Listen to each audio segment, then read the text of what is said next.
대한민국의 모든 금융거래가 이루어지고 한국 경제의 미래를 논하는 곳. 오늘도 대한민국 최대 항구도시, 대한민국의 경제 발전을 견인하고 있는 이곳 부산에서 인사드립니다. 안녕하십니까. 굵직굵직한 경제 영화들, 금융거래와 경제의 흐름을 다루는 완성도 높은 영화들만을 고르고 골라서 전문가들의 의견을 청해 듣고 한국거래소의 역할과 의의를 생각해보는 라이너의 영화 볼 거래 진행을 맡은 라이너입니다. 자, 그동안 정말 많은 이야기를 나눴던 것 같은데요. 아쉽지만 오늘은 영화 볼 거래의 마지막 시간입니다. 뜻깊은 프로그램을 진행할 수 있어서 영광스러운 시간이었습니다. 이렇게 소개를 드리는 것도 마지막인 것 같습니다. 한국거래소의 얼굴이죠. 공식 귀요미 부산을 한 손에 거머쥔 남자 부산 사나이 이시우 대리님 나오셨습니다. 저희가 다룬 얘기가 많았던 만큼 수식어도 굉장히 많아진 것 같은데 계속 갔으면 이제 소개하는 데만 10분 걸릴 것 같습니다. 저는 이제 유튜브 슈룹을 운영 중이고 한국거래소의 얼굴로 활동 중인 한국거래소 이시우 대리입니다. 감회가 새로우시겠습니다. 이거 촬영이 끝나고 사무실에 돌아가면은 내가 한때는 연예인이었는데 한국과 싶은 느낌에 집중이 잘 안 되곤 합니다. 연예인병에 걸리시. 어딜 가도 절 쳐다보는 것 같고 화려한 조명이 날 예. 감싸고 카메라들이 날 너무 비치고 아쉽습니다. 있었는데 연예인병이 이렇게 무섭습니다. 그리고요, 마찬가지로 처음부터 지금까지 함께 해주신 분입니다. 두 선생님 나오셨습니다. 네, 안녕하세요. 파이낸셜 뉴스의 증권부 기자이자 역사 스토리텔러 두 선생입니다. 이게 참 안타까운 게요. 경제 영화가 정말 많지 않습니까? 정말 많죠. 그래서 오해로 끝날 수 없는 게 이 라인의 영화 볼거리 같은데 앞으로 또 저희 한국거래소 이사장님께서 좋은 선택해 주시기 바랍니다. 좋은 선택, 올바른 선택.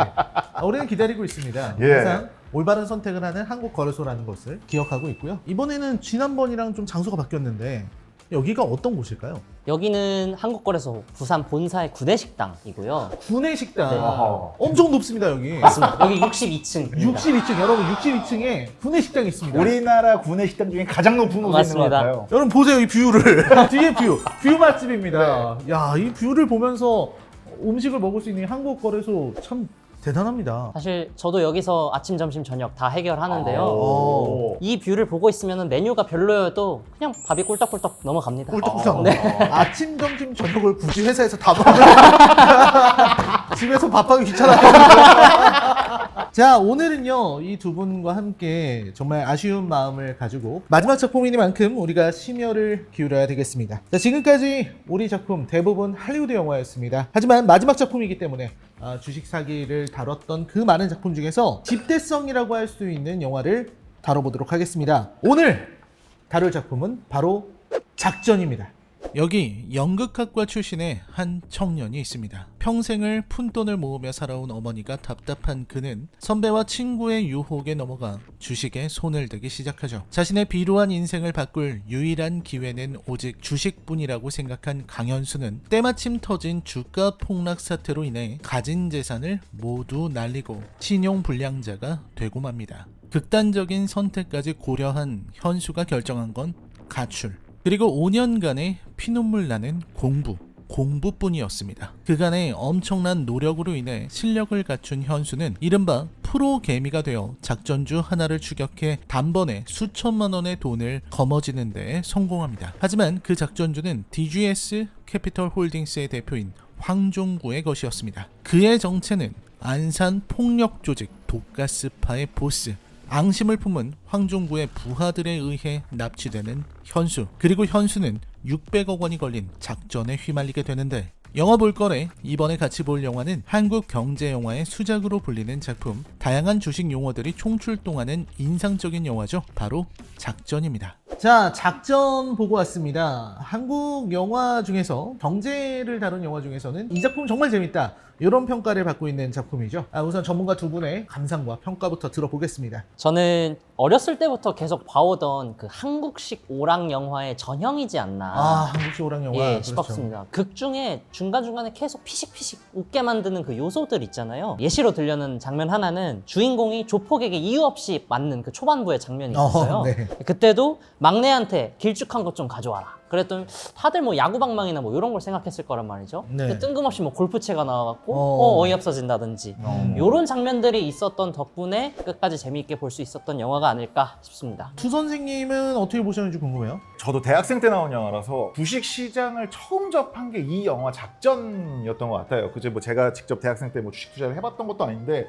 저렇게 주가 조작을 하고 막 저런 게 있구나, 저게 주식 시장인가 보구나라고 어떻게 보면 처음 겪어서 굉장히 재밌게 봤었죠. 그리고 실제로 우리나라에서 이 작전이라는 영화가 나온 지 15년 가까이가 됐음에도 불구하고 아직까지 작전을 뛰어넘는 경제범죄 영화가 우리나라에 있느냐라는 질문에 저는 없다고 생각을 하거든요.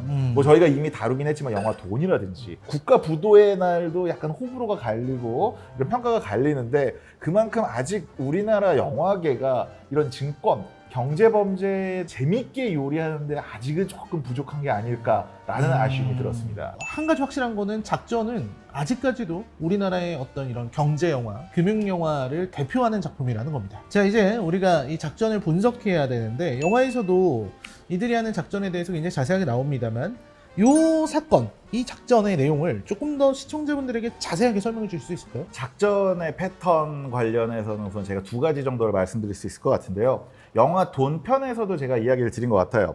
증시, 그러니까 주식시장에서 작전을, 그러니까 주가를 띄워서 개미들을 속여서 이제 빠져나오는 요 패턴은 생각보다 단순합니다. 기업의 규모, 가치가 그렇게 높지 않고, 그리고 거래량 자체도 그렇게 많지 않은, 눈에 잘 띄지 않은 중소형주를 픽을 해서 자기들끼리 거래를 하는 통정매매 또는 이제 자전거래라고 하는데, 자기들 나름대로 주식을 매집한 이후에 가격을 띄우면서 개미들이 거기에 달라붙기 시작하면은 고점에서 팔고 넘어가는, 빠져나오는 게 이제 전형적인 작전의 패턴이라고 할 수가 있는데, 이 작전의 특이점은 인수합병을 통해서 우회 상장을 하잖아요. M&A를 해서. 그렇죠. 이게 망해가는 건설 상장사가 작은 연구소 하나를 가지고 인수합병을 해서 실제로 아예 새로운 바이오 테마주로 올라서는 거.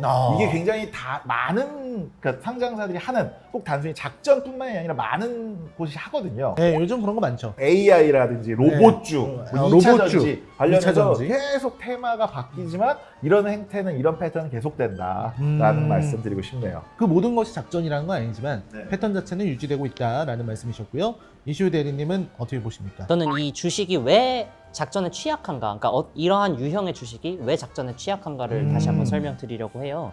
이제 영화에서 목표가에 다다르기 전에 대주주한테 지분 꼭 쥐고 있어라, 팔지 말아라 네네. 라고 하는 장면이 나오거든요. 네.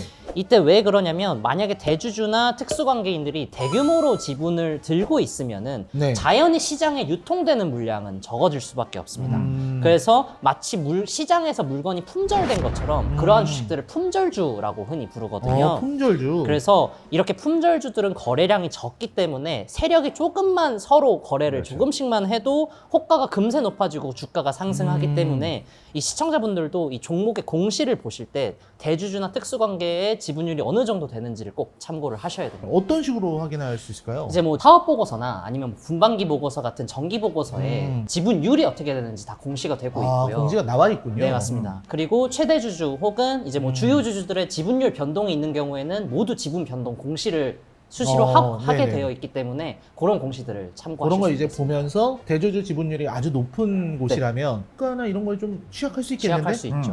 그런 걸 또 생각을 해야 된다. 네, 맞습니다.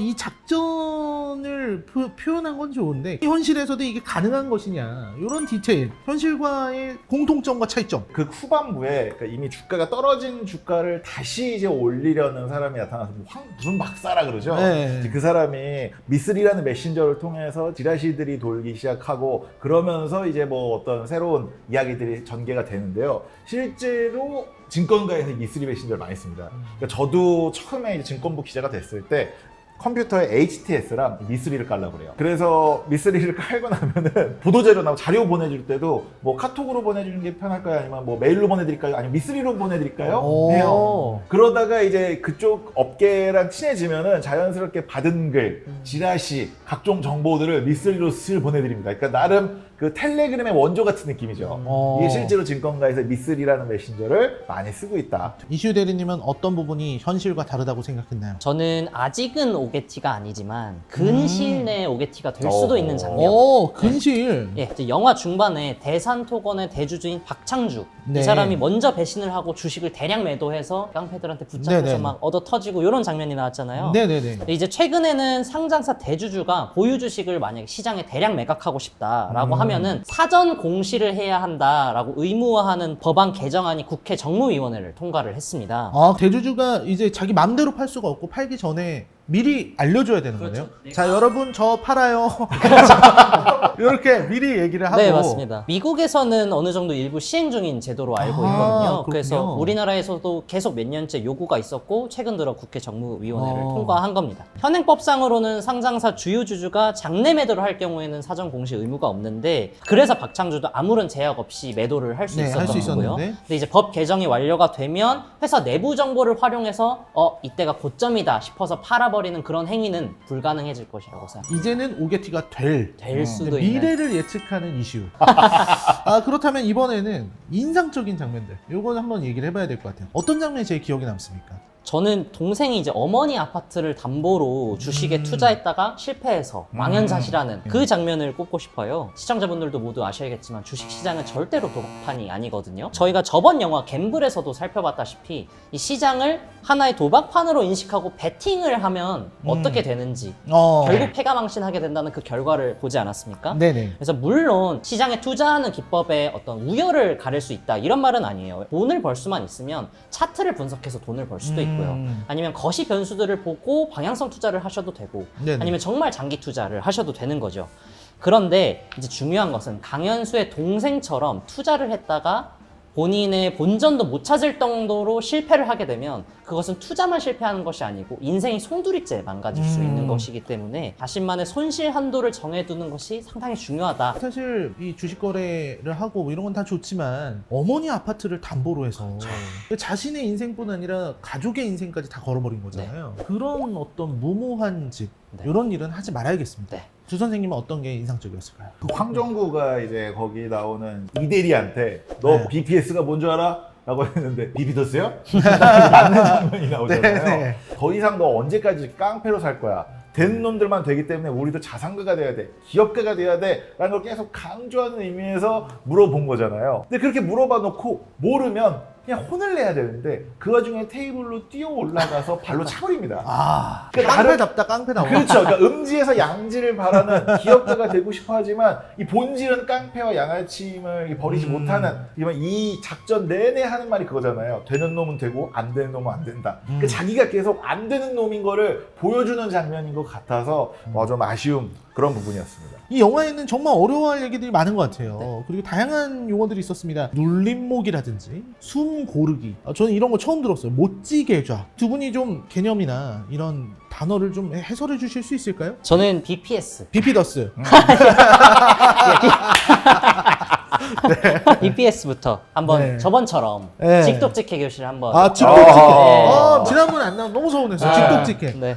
이시우 선생님의 직독직해 시간입니다. 그래서 BPS의 B는 book value를 뜻하고요. 그리고 P는 per, S는 share라는 share. 뜻이에요. 네. 그래서 book value는 회계 장부상의 가치를 의미하는 거고요. 왜냐면 회계 장부가 북이니까요. 그리고 이제 per share니까 주식 한 주당 순자산 가치가 어느 정도냐를 보여주는 개념이 이제 BPS. 오케이. 그래서 영화에서 이 BPS가 낮은, 그러니까 재무적으로 불안정한 기업의 주가가 갑자기 오르기 시작하니까 이 주인공 입장에서는 작전 세력이 붙어서 누군가가 주가를 계속 의도적으로 올리고 있다라고 분석을 했던 것이죠. 좋습니다. 두 선생님 이제 주식 거래하시는 분들이 많이 쓰는 말인데요. 주가가 올라가다가 잠시 횡보세를 보이는 거를 숨고르기라고 하거든요. 네. 차트를 보시면은 주가가 오를 때는 막대기가 길어지잖아요. 빨간색으로 막 길어집니다. 네. 그러다가 이 길어지는 막대기가 짧아질 때가 있어요.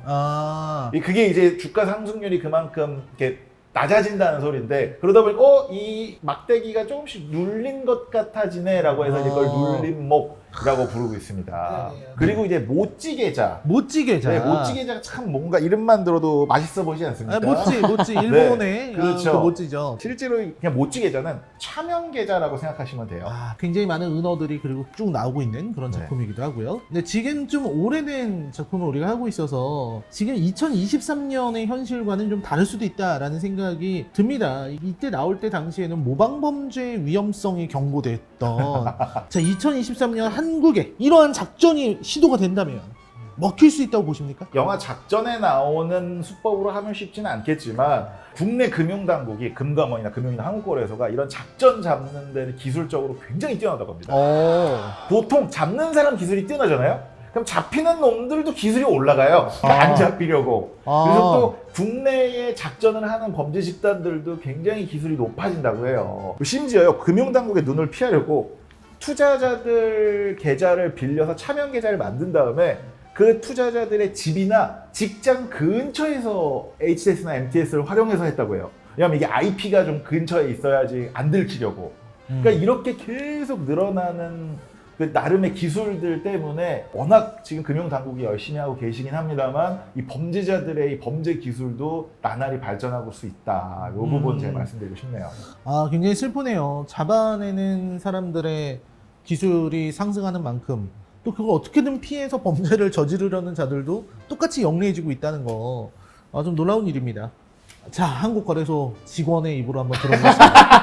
한국거래소는 과연 이런 작전 어떻게 맞이하고 있는지. 저는 이 작전 세력 검거의 첫 단계인 시장 감시는 사실 저희가 많이 다뤄왔던 내용이기 때문에 네네. 이번엔 한국거래소 공시부에서 노력하고 있는 거를 설명드리려고 해요. 이제 영화 속의 대산토건이 갑작스럽게 수질 오염 개선 기술을 가진 한결과의 M&A를 추진했었죠. 이렇게 소문이나 관련 보도가 있을 때 네네. 혹은 주가나 거래량이 급변해서 투자 보호가 필요하다고 거래소가 판단하는 경우에는 거래소가 투자자들을 대신해서 해당 회사의 조회 공시라는 것을 요구할 수 있습니다. 네. 네, 그래서 이 조회 공시를 요구해서 관련 내용이 사실인지 아닌지를 파악하고 공시로 나가게 되거든요. 네. 또한 이 조회 공시뿐만 아니라 여러 공시 의무들이 있는데 만약 회사가 이러한 공시 의무를 지키지 않은 경우에는 한국거래소가 해당 회사를 불성실 공시법인으로 지정을 할 수도 있고요.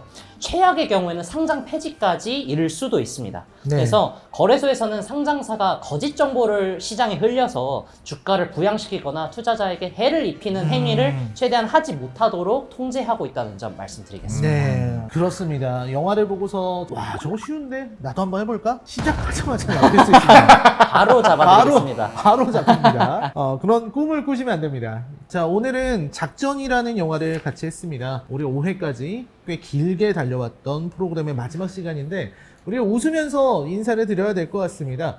두 분 전문가님들 그동안 함께했던 소감을 여쭤보겠습니다. 전문가가 아님에도 불구하고 꾸준하게 전문가 이야기를 들어가면서 이렇게 방송을 진행을 했는데요. 그냥 재밌게 영화를 보고 끝나면 뭐 그것도 나름의 의미가 있겠지만 그 영화 안에 있는 각종 용어들이라든지 그리고 그 안에 숨겨져 있는 다양한 서브텍스트 등을 함께 보면은 그것만큼 또 영화를 쉽고 뜯고 즐기는 기회가 없다라고 생각을 하는데요. 저 또한 이번 방송을 준비하면서 참 많은 걸 배울 수 있었던 정말 즐거운 시간이었던 것 같습니다. 저도 사실 한국거래소라는 양지에서 활동하는 인물이었는데 이제 작전 세력이 어떤 식으로 활동하는지 이 음지에서의 내용들 그리고 뭐 은어들 이런 것들 공부하면서 또 한국거래소가 어떻게 제도를 바꿔왔는지 스스로도 공부해 볼 수 있는 기회였던 것 같습니다. 이제 저는 뭐 한국거래소의 얼굴이자 연예인 행세는 이제 그만하게 되었지만 또 한국거래소의 평범한 일반 직원 중에 한 명으로서 돌아가서 투자자 여러분들이 안전하게 그리고 성공적으로 투자하실 수 있도록 최선을 다하겠습니다. 네, 그리고 여러분 가끔 이제 인덱스 사업부 오실 일이 있으시면은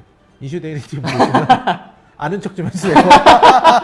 되게 좋아하실 것 같아요. 우리가 정말 많은 영화들을 보면서 많은 작전과 주식 사기, 뭐 금융 사기, 다양한 사기들을 봤는데 항상 볼 수 있는 것은 늘 하던 얘기죠. 이 거래소의 역할과 그리고 거래소가 존재하는 것만으로도 우리가 건전하게, 안전하게 그리고 우리의 수익을 계속해서 증대시키는 방향으로 할 수 있도록 거래소는 열심히 하고 있습니다. 이 두 분과 함께 이야기를 하면서 저도 그동안에 많은 것들을 배울 수 있었고요. 뜻깊은 프로그램을 함께 할 수 있어서 저도 진행자로서 매우 영광스러웠습니다. 자, 저희가 준비한 이야기는 여기까지입니다. 구독자 여러분 시청해주셔서 대단히 감사합니다. 더 좋은 모습으로 만나뵐 수 있기를 희망하면서 저희들은 여기서 인사를 드리겠습니다. 시청해주셔서 감사합니다. 안녕히 계십시오. 안녕. 안녕.